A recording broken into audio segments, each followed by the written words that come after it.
This evening I am lurking in the corridor of the Andaz West Hollywood, but I want you to cast your minds back to about 1966, because if you were staying in the hotel when it was the old Hotel Continental, you would have been here when Jim Morrison was kicked out for hanging off a balcony by his fingertips.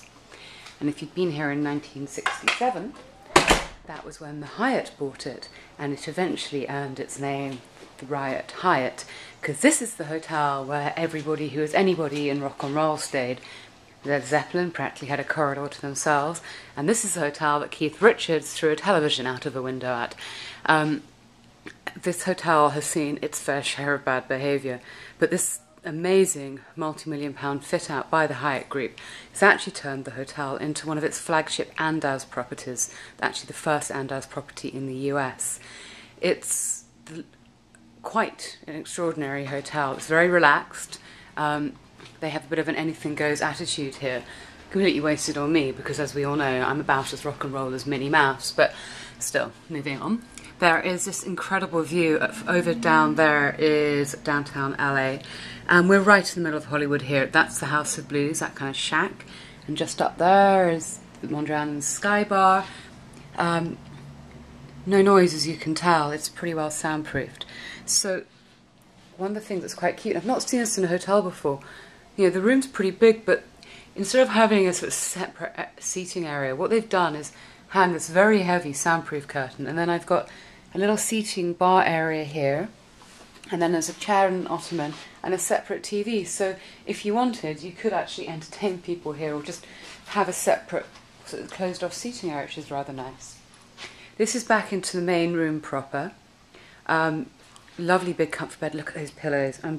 You know, the moment I finish videoing this, exactly what I'm going to do with those pillows. Flump. Huge television and lots of storage, which, as you know, I'm very keen on.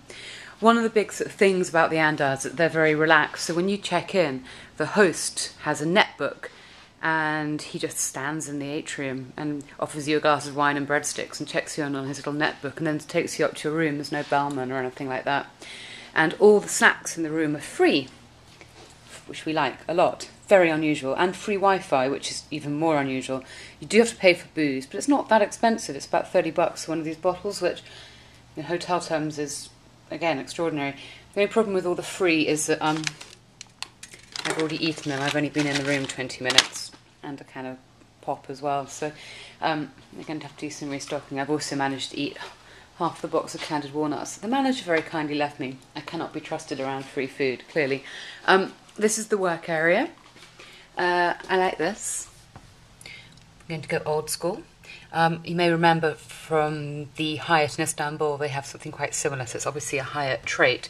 They've got LPs here, just as room decor to hark back to the hotel's musical heritage. And this, which looks like a rather cool album cover, is in fact the room service menu, etc. There is a Michelin-starred restaurant downstairs, but the room service is pretty much anything goes. You can order pretty much anything you want, which I highly approve of. There is a wardrobe. Look, it's me. Hello. And it's got some very un-rock and roll slippers and all the usual amenities up there. And then this is the ensuite bathroom, which is sort of compact and minimalist, but perfectly adequate. And nice Filipino toiletries, and then this marble tiled walk-in shower.